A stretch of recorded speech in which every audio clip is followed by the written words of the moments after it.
बहुत बार ऐसा होता है कि कुछ पैरानॉर्मल एक्टिविटीज़ होती हैं जो हमें मालूम ही नहीं होती। जी हाँ, पैरानॉर्मल एक्टिविटीज़ हमारे साथ चल रही होती हैं, हमारे साथ हो रही होती हैं, हमारी लाइफ को इम्पैक्ट कर रही होती हैं, पर उसके बारे में हम कुछ भी नहीं जानते। और जब हम जानते हैं तो हमारे पैरों के नीचे से ज़मीन खिसक जाती है। ऐसा ही एक केस मेरे पास आया जिसका कि सेशन किया गया 2 बार, और उसमें से क्या क्या निकला आप खुद सुन के हैरान हो जाएंगे। हमारे पास एक दंपति आया, पति पत्नी दोनों थे, जिनकी शादी को तकरीबन 5 साल हो चुके थे। जी हाँ, 5 साल हो चुके थे उनकी शादी को, पर उनकी शादीशुदा जिंदगी अच्छी नहीं चल पा रही थी। और उसका कारण था कि उन दोनों के बीच में अच्छे शारीरिक संबंध नहीं थे। जी हाँ, उनकी सेक्स लाइफ बिल्कुल भी अच्छी नहीं चल रही थी। एक तरह से कहना चाहिए कि बिल्कुल ना के बराबर। पति का कहना था कि वैसे तो उसकी पत्नी के साथ उसके संबंध बहुत अच्छे हैं, बहुत पुराने हैं, बल्कि बचपन से हैं, उनकी लव मैरिज है। पर जब भी वो उसके पास जाते हैं, शारीरिक संबंध बनाना चाहते हैं, तो उनकी पत्नी उन्हें अपने आप को छूने तक नहीं देती, अपने से दूर कर देती है। और वहीं पर पत्नी का कहना उससे बिल्कुल ही उलट था। पत्नी का कहना ये था कि उनके साथ शारीरिक संबंध बनाए जाते हैं, उनकी मर्जी के बिना बनाए जाते हैं, रात को सोने के बाद बनाए जाते हैं, और इस चीज़ को उनके पति कभी भी स्वीकार ही नहीं करते। यानी कि पति का कहना है कि मेरे संबंध नहीं बनते, और पत्नी का कहना है कि वो संबंध बनाते हैं पर वो कभी स्वीकार ही नहीं करते। इसी बात को लेकर दोनों के बीच में बहुत मनमुटाव चल रहा था। हद तो यहाँ हो गई कि पत्नी ने तो अपने शरीर पर कई बार अपने साथ शारीरिक संबंध बनाने के निशान जो हैं वो भी अपने पति को दिखाए। पर ये सब कुछ देखने के बावजूद भी पति का यही कहना था कि ये संबंध उन्होंने बिल्कुल नहीं बनाए, वो झूठ बोल रही हैं। पत्नी कहती है कि उसके साथ संबंध बनाए गए, पति कहता है कि संबंध नहीं बनाए गए। पत्नी के शरीर के ऊपर उसके निशान हैं, पर पति का कहना है कि ये निशान उसने नहीं बनाए। तो आखिरकार ये निशान आए तो आए कहाँ से? ये निशान कैसे बने? ये निशान कैसे उसके शरीर पर छपे? और कैसे पत्नी को आभास होता था कि रात को सोने के बाद उनके साथ शारीरिक संबंध बनाए गए हैं? आइए इन्हीं सब सवालों के बारे में जानते हैं आज के इस केस के माध्यम से। तो ये दंपति हमारे पास यही सवाल लेकर आया था कि ऐसा क्यों हो रहा है हम दोनों के साथ। हम दोनों बिल्कुल समझदार हैं, हम दोनों पागल नहीं हैं, पर दोनों ही अलग अलग ट्रैक पे चल रहे हैं। पति कहता है संबंध नहीं बना, पत्नी कहती है कि संबंध बनाए जाते हैं। पति कहता है मैंने कुछ नहीं किया, वो मुझे छूने नहीं देती। पत्नी कहती है कि ये मेरे शरीर पर निशान कहाँ से आते हैं, तुम ही तो करते हो।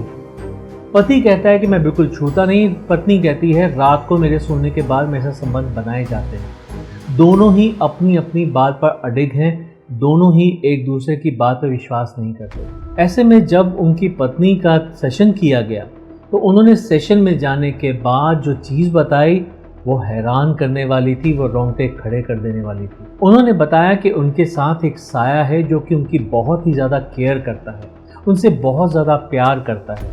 उस साये ने उस सेशन के दौरान ये तक कहा कि तुम सिर्फ मेरी हो और किसी की भी नहीं। अगर कोई भी तुम्हारे आसपास भटकने की कोशिश करेगा, तुम्हारे पास आने की कोशिश करेगा, तो मैं उसे ख़त्म कर दूंगा।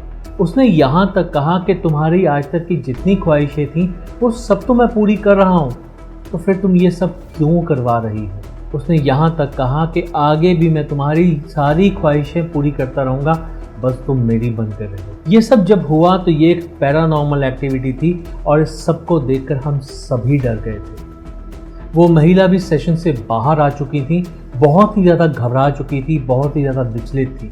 उन्हें संभालना बहुत मुश्किल हो गया था। न केवल उन्हें संभालना मुश्किल हो गया था, बल्कि अपने आप को संभालना भी बहुत मुश्किल हो गया था। देखिए, इस बात को समझिए कि पैरानॉर्मल एक्टिविटी जब होती है तो ये किसी के भी बस की बात नहीं होती। ये बहुत ही हैरानकुन, बहुत ही ज़्यादा परेशान करने वाली एक्टिविटी होती है।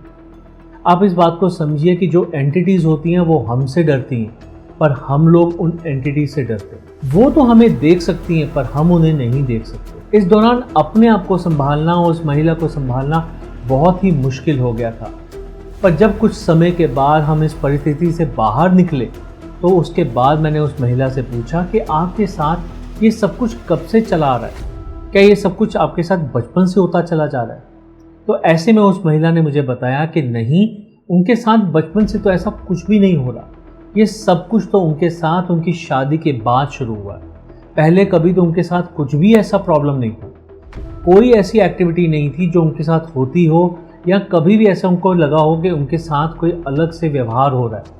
ये सब कुछ उनकी शादी के बाद ही शुरू हुआ। उन्होंने ये भी बताया कि उन्हें तो पहले ऐसा प्रतीत होता था जैसे ये सब कुछ उनके पति करते हैं, यानी कि वो संबंध उनके पति बनाते हैं जब वो सो जाती हैं। और इसी बात को लेकर उन दोनों के बीच में तनाव बढ़ता चला जा रहा। इसी सब को सॉल्व करने के लिए मैं और मेरे पति आपके पास आए, क्योंकि हमने आपकी बहुत सारी वीडियोस देखी थी।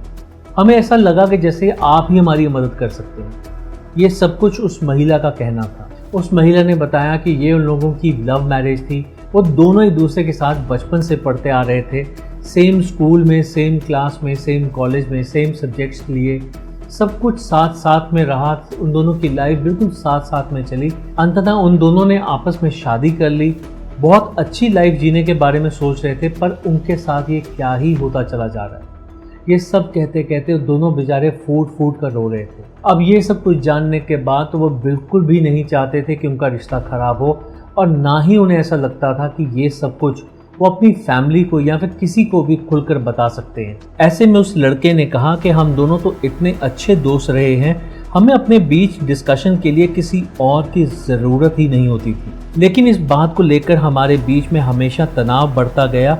उस हस्बैंड का कहना था कि मुझे ऐसा लगा कि शायद वो फिजिकल होने में डिसकम्फर्टेबल होती है, इसीलिए बहाने बनाती है। और वहीं पत्नी ने कहा कि मुझे ऐसा लगा कि जैसे वो सिर्फ मुझे यूज़ करना चाहता है, मेरे शरीर को यूज़ करना चाहता है, उसे मेरी फीलिंग्स के साथ कुछ लेना देना ही नहीं। पत्नी को ऐसा लगता था कि जब कभी वो नींद में होती हैं तभी उनके हस्बैंड उनके साथ फिजिकल होते हैं, उनके साथ संबंध बनाते हैं, जिस वजह से रोज़ उनके झगड़े बढ़ते चले जा रहे थे। पर आज ये सब कुछ जानने के बाद वो दोनों केवल रो रहे थे, बहुत ज़्यादा फूट फूट कर रो रहे थे। उन्हें समझ में नहीं आ रहा था कि ये रिश्ता कहाँ तक आगे जा पाएगा, क्या होगा आगे। वो दोनों इस बात को अब समझ पा रहे थे कि दोनों के दोनों अपनी अपनी जगह पे बिल्कुल सही हैं, बिल्कुल ठीक हैं, पर वो बेचारे मानसिक रूप से इतने टूट चुके थे कि अब उन्हें समझ में नहीं आ रहा था कि आगे किया क्या जाए। ऐसी स्थिति में सेशन करना तो बिल्कुल नामुमकिन हो चुका था। इसीलिए सेशन को आगे ना बढ़ाते हुए, दोबारा से अटेम्प्ट ना करते हुए, मैंने उस समय उन्हें जाने की ही सलाह दी। वो चले तो गए, पर जाने से पहले उनके पति ने मुझे बताया कि वो मेरे से पहले भी किसी और के पास गए थे, जहां पर कि उन्हें बताया गया था कि उनकी पत्नी के ऊपर किसी का साया है। आज तो वो साक्षात ये चीजें देख चुके थे, सुन चुके थे। अब वो सिर्फ उसका हल चाहते थे कि अब क्या किया जाए। अब उनके पास केवल एक सवाल था, ये सब कब हुआ, क्यों हुआ और कैसे हुआ। पर इस चीज़ का जवाब अभी हमारे पास बिल्कुल नहीं। खैर, उस समय तो वो दोनों वहाँ से चले गए, पर कुछ दिनों के बाद उन्हें दोबारा सेशन के लिए बुलाया गया। ये सेशन सिर्फ उन्हीं पे किया जा सकता था, क्योंकि अगर हमें उस साए से कनेक्ट होना है तो उसके लिए उन्हीं का सेशन में जाना ज़रूरी है। उसके लिए आकाशिक नहीं किया जा सकता, उसके लिए उस साए से बात करने के लिए उनका खुद का सेशन में जाना ज़रूरी था। इसीलिए उन्हें दोबारा बुलाया जाता है और फिर उनका सेशन किया जाता है। जब उनका ये सेशन किया गया तब जानने को मिला कि ये सब कुछ आखिर कहाँ से शुरू हुआ, क्यों शुरू हुआ और कैसे कैसे हुआ। इस सबसे पहले मैं आप सबसे यही कहना चाहूँगा कि जब हमारे बड़े बुजुर्ग कोई चीज़ कहते हैं, चाहे उसका वो कारण बताएं ना बताएं, पर हमें चाहिए कि हम उनकी बात को फॉलो करें।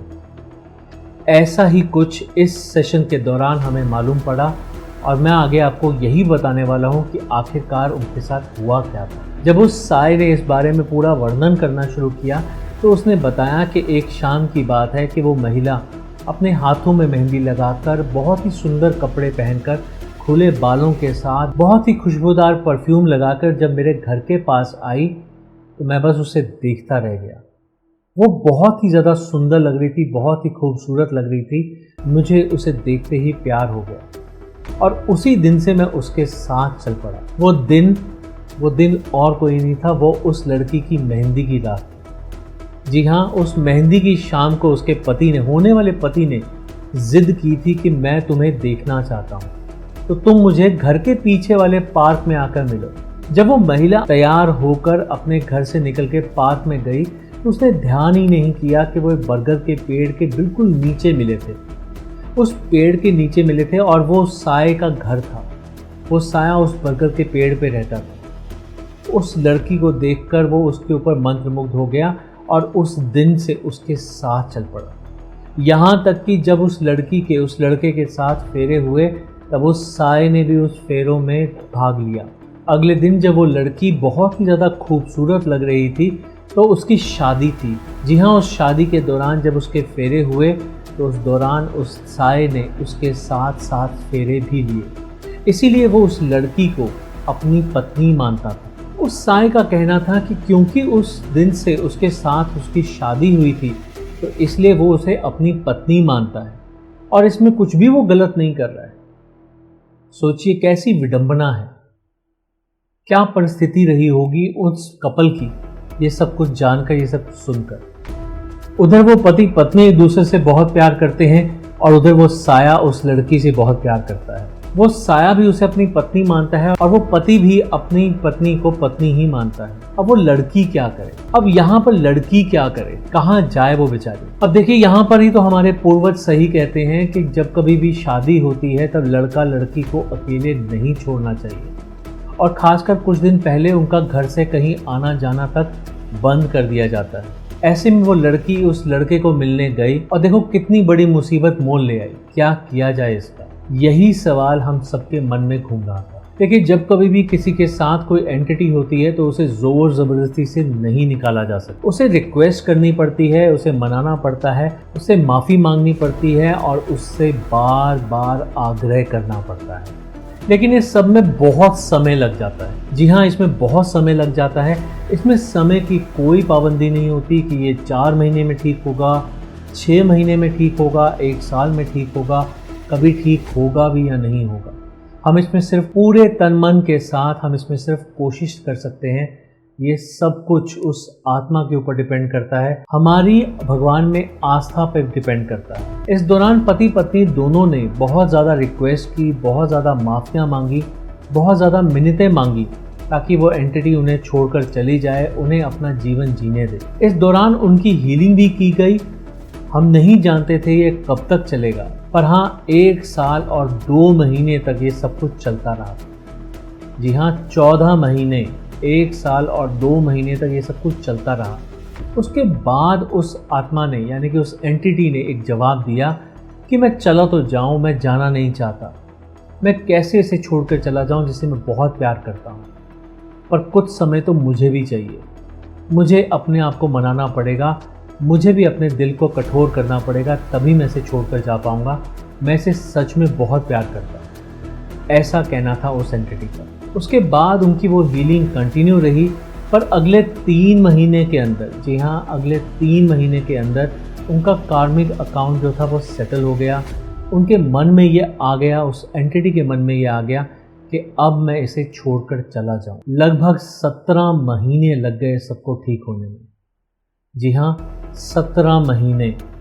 14 महीने तो उसे मनाने में लग गए और उसके बाद 3 महीने उसे और लगे अपने आप को मनाने में कि मैं इन्हें छोड़कर चला जाऊं। अंततः वो एंटिटी जब उन्हें छोड़कर गई तो उस दंपति के बाथरूम के शीशे पर कुछ अजीब से निशान थे। जी हाँ, उस दंपति के बाथरूम के शीशे पर कुछ अजीब से निशान थे।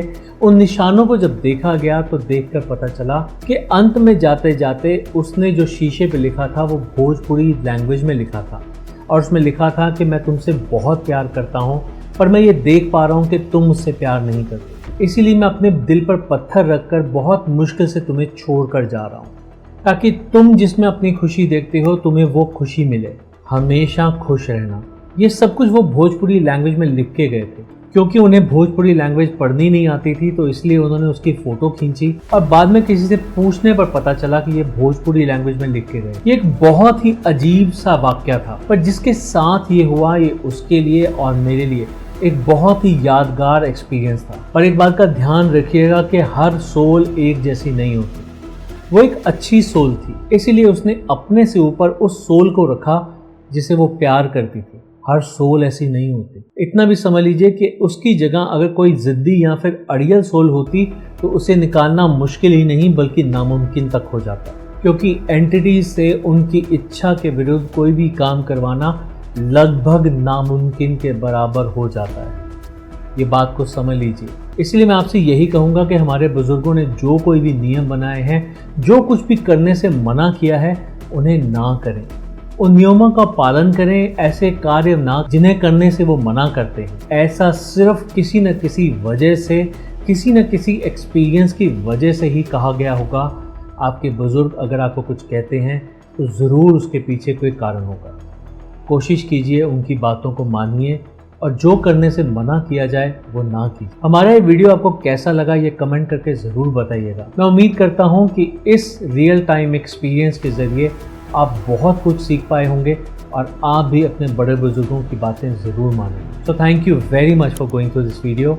Stay happy, stay blessed, stay have a nice day, take care, bye.